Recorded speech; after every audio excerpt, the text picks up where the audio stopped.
नमस्कार, मैं हूं आपका साथी अतुल सिंघल। स्वागत है आपका हमारे खास कार्यक्रम नमो इम्पैक्ट में। दोस्तों, आज आपातकाल को 48 साल पूरे हो गए हैं। आज ही के दिन 1975 में 26 जून 1975 को आपातकाल लगाया गया था और लोग हतप्रभ थे उस आपातकाल की घोषणा से। हमारे साथ हमारे विशेषज्ञ पैनलिस्ट हैं डॉक्टर नंदकिशोर गर्ग, जिन्होंने वो दौर भी देखा है आपातकाल का। उनसे हम चर्चा करते हैं। डॉक्टर साहब, किस तरीके से आप उन दिनों को याद करते हैं आपातकाल के? वो दौर देखा भी है, उस दौर में पार्टिसिपेट भी किया और जेल भी यात्रा की 2 बार सत्याग्रह करके। इसलिए मैं उस समय मात्र समझता 25 साल का था। मेरा छोटा बेटा 6 महीने का था। परंतु अचानक ये जो कुछ हुआ, क्यों हम 6 महीने से उस एजिटेशन में भी साथ थे। लोकनायक जयप्रकाश नारायण जी का जो आंदोलन शुरू हुआ, तो दिल्ली विश्वविद्यालय में, क्योंकि मैं 72 में एमएससी किया था, तो टच में थे हम। परंतु मैं भारतीय जनसंघ का मंडल का मंत्री था। मंत्री का मतलब उस टाइम का अध्यक्ष के बराबर। इस नाते से रामलीला मैदान की वो 25 जून वाली सभा, उसमें भी मेरी व्यवस्थाओं में ड्यूटी थी। मैं वहीं था, जिसमें लोकनायक जयप्रकाश नारायण जी, जिसका उन्होंने बहाना बनाया कि उन्होंने सेनाओं को और पुलिस को विद्रोह करने के लिए उकसाया, इसलिए मुझे ये लगाना पड़ा। जबकि अब तो सारी चीज़ें आगे कि सिद्धार्थ शंकर राय को तो सुबह ही बुला लिया था, जो उस समय मुख्यमंत्री थे और बैरिस्टर थे। 25 की सुबह उनको दिल्ली बुलाया। इंदिरा जी ने कहा कि ऐसे ऐसे मेरे पास इन्फॉर्मेशन है और क्या करना चाहिए। वो क्योंकि वहाँ नक्सल आंदोलन को कुचलने में लगा हुआ था मुख्यमंत्री के तौर पे, उस तो एक एक्सपीरियंस भी हो गया था समझो। तो इंदिरा जी ने उसे कहा भी सोच के बताओ क्या करना चाहिए जिसको पता भी ना चले और मैं कैबिनेट से पास भी नहीं कराऊंगी। बैकग्राउंड क्या है? बैकग्राउंड क्या है कि 74 में गुजरात के अंदर एजिटेशन शुरू हुआ था एक इंजीनियरिंग कॉलेज से जी। महंगाई बढ़ी थी बहुत तेज़ी से, क्योंकि 71 की लड़ाई के बाद महंगाई बढ़नी थी बांग्लादेश, क्योंकि 1 करोड़ लोगों को हमने यहाँ लगा था, 95,000 लोगों को तो सीधा फौजियों को खाने खिलाया। 1.5 करोड़ लोग जो विस्थापित होके आए थे। तो उस महंगाई के कारण लोगों में आक्रोश था, युवाओं में विशेष तौर। वो आंदोलन बढ़ा। मुरारजी भाई आमरण अनशन पे बैठे। गुजरात में चुनाव हुए विधानसभा के, उसमें कांग्रेस हार गई और बाबू भाई पटेल से कांग्रेस ओ का प्लस समाजवादी प्लस जनसंघ मिलकर सरकार बनी। तो वो भी बाई चांस 12 जून को रिजल्ट आए। 12 जून को ही इलाहाबाद हाई कोर्ट का एक जजमेंट आया, जिसमें इंदिरा गांधी जी को करप्ट प्रैक्टिसेस का की इन्होंने एक सरकारी अधिकारी को चुनाव में लगाया, जिसके कारण से वो चुनाव अमान्य हो गया। साथ साथ 6 साल के लिए डिबार भी कर दिया। परंतु जस्टिस श्रीवास्तव ने एक बात कह दी कि इनको अपील करने लायक मैं समय दे रहा हूँ, सुप्रीम कोर्ट में जाएं। तो एक वो जजमेंट आ गई, तो 2 तरफा मार आ गई इंदिरा गांधी की। और वो घबराहट में, जब तक संजय गांधी सक्रिय हो चुके थे, ये भी मैं ध्यान दिला दूं, 80 में दोबारा इंदिरा जी आई। 77 के लोग बुरी तरह उसको हराया, बेटे को भी माँ को भी। 80 में फिर आ गई। ये लोकतंत्र की खूबी है। परंतु इन बिटवीन में संविधान में जो गैर जरूरी संशोधन करके डिक्टेटरशिप लगाने का जो प्रयास हुआ था, उसको मुरारजी भाई की सरकार ने इस ढंग से संविधान को ओरिजिनल शेप में ला दिया कि कोई उससे छेड़छाड़ ना कर सके। एक छेड़छाड़ रह गई उसमें, जो ज़बरदस्ती इस देश को सेकुलर और समाजवादी बनाया। जबकि फाउंडिंग फादर्स ने तो नहीं सोचा, राजेंद्र प्रसाद जी, भीमराव अंबेडकर जी थे और जितने भी 400 के करीब जो लोग थे, उनका नहीं, इन शब्दों की आवश्यकता नहीं है। हमारा तो वैसे ही सेकुलर है, हमारे तो डीएनए में पंथ निरपेक्षता है।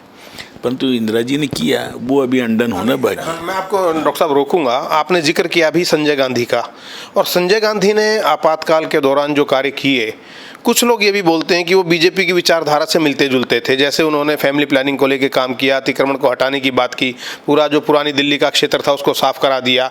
तो फिर क्यों आप लोग आलोचना किस वजह से करते हैं? अब ये सरलीकरण करते हैं चीज़ों का। हम चाहते जनसंख्या पर नियंत्रण हो, तो लोगों को मोटिवेशन से चल रहा था ना काम। ज़बरदस्ती करके आपने उस दौरान इस आंदोलन को ही आपने कई साल पीछे कर दिया और सबको टारगेट दे दी। मेरे से जब मैं डीडीए में काम था, मैं जगमोहन जी से मिला, जगमोहन जी ने तुरंत मेरी बात सुन के उस पर निर्णय किया। निकलते समय उनका पीए क्या कहता है कि ये फैमिली प्लानिंग का अपना सर्टिफिकेट और एक और करा के दो। ये जो तरीके थे उससे मुसलमानों में आक्रोश आया।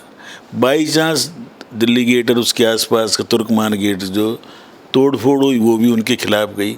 तो कई लोगों को लगता है कि ये तो मुसलमानों पे जो सख्ती की तो शायद जनसंघ खुश होगी। हमारा मानना है कि सख्ती की ज़रूरत है, जनसंख्या पे नियंत्रण की ज़रूरत है, परंतु ज़बरदस्ती किसी को आप लाइनों में लगा के, अफसरों की ड्यूटी लगा के, पुलिस की ड्यूटी लगा के 60 साल वाले की भी नसबंदी करें, वो अमान्य है। मतलब तरीका गलत था उनका, जो तरीका गलत था। कई बार अच्छी उस समय मालूम उन्होंने कहा अनुशासन होना चाहिए। पेड़ लगाने पे भी उन्होंने बात की, उनका अपना 5 सूत्री था, उनका अपना 20 सूत्री था। उन अच्छी चीज़ों को भी किस ढंग से आप कर रहे हैं। जगमोहन शाह कमीशन में किस किस को इंडिक्ट किया। एलजी ने सुसाइड क्यों किया कृष्ण चंद ने? क्योंकि उसने कहा कि मुझे किसी चीज़ का नहीं पता, मेरे से तो जो मेरा डेजिग्नेटेड मेरा पीएस था नवीन चावला, उसने ब्लैंक साइन करा के रखे हुए थे। तो शाह कमीशन ने इंडिक्ट किया ना उसको, और उन्होंने अच्छे अफसर थे बेचारा सुसाइड कर लिया। पर नवीन चावला तो चीफ इलेक्शन कमिश्नर तक बने, क्या बिगड़ा उनका। जगमोहन जी को उन्होंने कहा कि जाति में कुछ जिम्मेवारी है, परंतु जगमोहन जी का अपना दोष कुछ नहीं है। रिटर्न में जो आदेश है उनको पालन किया, और जगमोहन जी ने बाद में भी सिद्ध कर दिया कि वो राष्ट्रवादी है।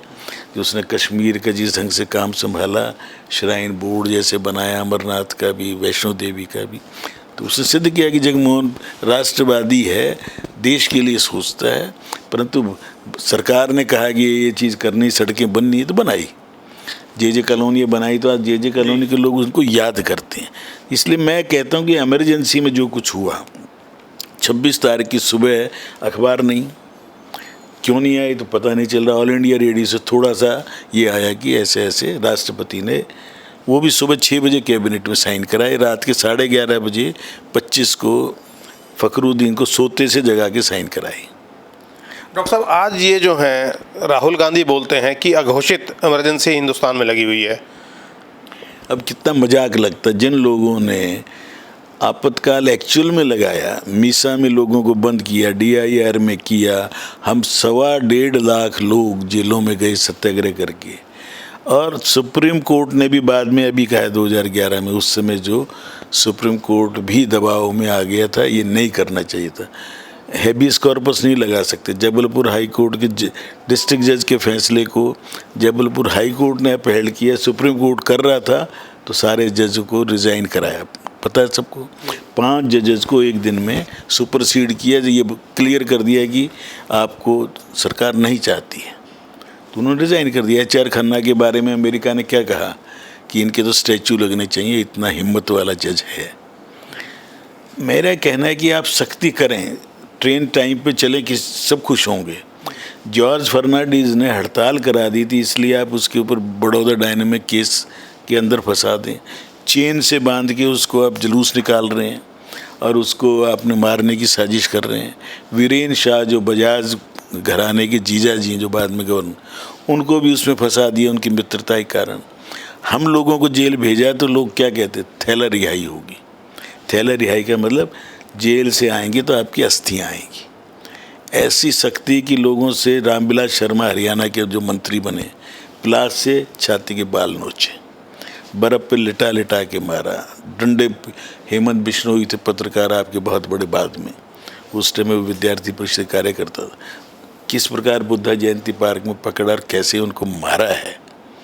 अरुण जेटली 21-22 साल के थे। पत्रकारों पर भी काफ़ी अत्याचार हुए। कुलदीप नैयर ने सब कुछ लिखा है। 300-350 पत्रकारों की छुट्टी हुई। कई अखबार वालों ने एडिटोरियल को ब्लैकआउट किया कि स्टेट्समैन जैसा अखबार जो बिल्कुल निष्पक्ष माना जाता है। श्यामलाल जैन थे जो टाइम्स के। कुलदीप नैयर तो एक सेलिब्रिटी थे, उन्होंने जेल में गए। क्यों? उन्होंने कहा नहीं हम इसके VM ताराकुंडे खुद जज रहे हुए थे। सादिक अली कांग्रेस के प्रेसिडेंट थे ओके, मैं राजघाट पे मैं शामिल था उसमें एजिटेशन में। कांग्रेस ये वालों को कम पकड़ रहे थे। राजमाता सिंधिया ने सबसे पहले 12 जुलाई को सत्याग्रह किया चांदनी चौक। हम देखने वाले भी डरते डरते गए थे, परंतु हिम्मत की। चौगम का राष्ट्रमंडल सम्मेलन हुआ, कैसे 10-12 लड़कों ने, इंद्रेश जी ने उनको भेजा था। उन्हें मालूम था कि जितनी पिटाई होगी आप कल्पना नहीं कर सकते, कह के भेजा था, क्योंकि आप 70-80 देशों के सामने अगर कोई करेंगे तो पकड़े गए थे। सारे नौजवान स्टूडेंट थे, खूब पिटाई हुई थी। फिर क्या कारण रहे कि किस महीने बाद वापसी ले लिया फैसला? अब इसका हुआ क्या कि धीरे धीरे कुछ चीज़ें तो उनको लगा कि अब काबू में आ गई हैं, शांति है सब जगह, 1.25 लोग अंदर चले गए, प्रतिबंध संघ पे भी लग गया, दफ्तर सब बंद हैं, समय पे सब कुछ हो रहा है, तो उनको लगा अब ठीक है।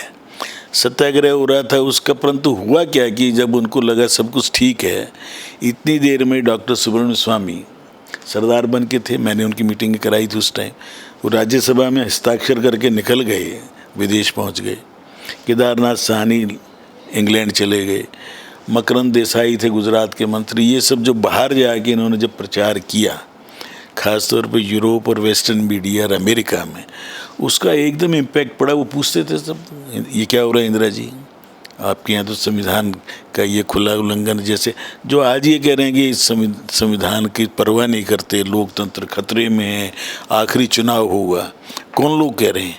इनके खिलाफ ही तो आंदोलन हुआ था ना। जयप्रकाश नारायण ने पटना में, आज हंसी आती कि उसी पटना में किसके खिलाफ थे? उस सरकार के खिलाफ थे जो तानाशाह हो गई थी। आज तानाशाह तुम दूसरों को बता रहे हो। तुमने 21 महीने इस देश में लोकतंत्र नाम की कोई चीज़ छोड़ी नहीं थी। ये तो आईबी ने, जिसने रिपोर्ट ऐसी दी कि जीत रहे हो, तो उन्होंने 20-22 जनवरी को मेरे ख्याल 77 में हटाया नहीं, हटाया, चुनाव जीत नहीं हुआ, आपने छोड़ना शुरू कर दिया। जैसे मैं जब छोड़ा 76 की फरवरी में, तो मरवा साहब थे SDM, भाई मैं अब तो विनोबा भावे से पता तो वो भी रखते थे, बातचीत हो गई है, बॉन्ड भर के जा सकते हो आप भी। मैं कहा जी मैं तो जब तक मुझे नहीं कहेंगे अधिकारी मैं नहीं जा सकता। फिर अगली पेशी गई, उसने कहा जी, मैंने उस टाइम भी कहा मेरी एक शर्त है जी, मुझे अगर कोर्ट से रिलीज़ करो तो मैं बॉन्ड भरने को तैयार हूँ। तो शाम को 6 बजे घर वाले कोई लेने आए और फिर 5,000 रुपये पुलिस मांगेगी तो वो मैं देने को तैयार नहीं।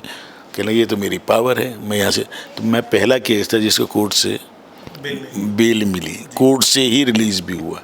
मैं सामान भी लेने दूसरे तीसरे दिन गया। परंतु अच्छे अफसर भी थे, पुलिस वाले ऐसे भी थे जो मार लट सारे करोलवा क्यों आ गए, दीदार सिंह था एक ऐसे, पंजाबी बाग से इतने क्यों आ गए, तुसी जमुना पार तो क्यों आ गए, इतने भीड़, काम तो बढ़ता था उनका, उनकी शायद फाइल में भी कुछ, परंतु क्या पिटाई होती थी। जेल में जाने के बाद तो पहले 4-6 महीने बाद चीज़ें ठीक आ गई थी। जब हड़ताल की, कंवरलाल गुप्ता जैसों ने सारी सुविधाएं भी कराई, जेल मैनुअल में यही है भाई, इतना इतना खाने को मिलना चाहिए, रजाई मिलनी चाहिए, सारी वो सुविधाएं मुझे लगता है दिवाली आते आते वहाँ हो गई थी। और अंदर जाके फिर हमारे लिए 3 वार्ड एक्सक्लूसिव दे दिए थे हमें, तो हमने तो वहाँ OTC कैंप लगाए थे। 7 number ward, 13 number, 15 number, 2 number में VIP थे, और जितने ये जेब कतरे दूसरे हैं ये सब खाना बनाने के लिए, बर्तन मांजने के लिए दिए। तो अंदर जाके तो राज हमारा था, तो इसलिए अंदर जाके तो मिलाई विलाई सब व्यवस्थाएं धीरे धीरे काबू थी। परंतु वो जो काल था, उस काल को जिसने झेला है, कितने लोगों ने अपनी कुर्बानियाँ दी, कि कोई पेंशन के लिए थोड़ी गए थे, वो देश को फिर से स्वतंत्र कराने की एक मुहिम थी जिसमें हम कामयाब हुए। इमरजेंसी जब इंदिरा और संजय दोनों हार गए, जब मार्च में जाके ऑफिशियली हटाई है, इसलिए आपातकाल के जो काले दिन थे जिसमें अत्याचारों की प्रकाष्ठा थी, पत्रकारों को बहुत डराया गया, और इसलिए अडवाणी जी ने बाद में एक बार कहा था, कुछ पत्रकारों को बैठने के लिए कहा गया तो वो लेट गए, और परंतु कुछ पत्रकार हिम्मत से लगे रहे। जिन्होंने भी संविधान की रक्षा के लिए कुछ भी अपना कंट्रीब्यूट किया, उन सबको मैं प्रणाम करता हूं। और फिर से ये दिन भारत में अब नहीं आ पाएंगे। लोकतंत्र इस देश की जड़ों में है, DNA में है। और लोकतंत्र मजबूत हो। इसलिए सबसे मेरी एक अपील भी है, चुनाव में मतदान अवश्य करें। मतदान से एब्सेंट रहना गुनाह है, और जिसको ठीक समझे, जो देश के लिए समर्पित हैं, जातिवाद से ऊपर उठ के सोचते हैं, राष्ट्र को प्रथम मानते हैं, उन सबको जिताने में सहयोग करें। बहुत बहुत धन्यवाद। बहुत बढ़िया बात कही डॉक्टर नंदकिशोर गर्ग ने, और आपातकाल यानी इमरजेंसी के काले दिनों को याद किया, उस दौर में हुए अत्याचारों को याद किया, और उम्मीद जताई कि अब ऐसे दिन फिर कभी भारत को या भारत के लोगों को देखने को ना मिलें। सरकार की तरफ से नियमों का पालन करवाने के लिए सख्ताई होनी चाहिए, लेकिन उसका तरीका भी सही होना अति आवश्यक है। अतुल सिंघल, दिल्ली।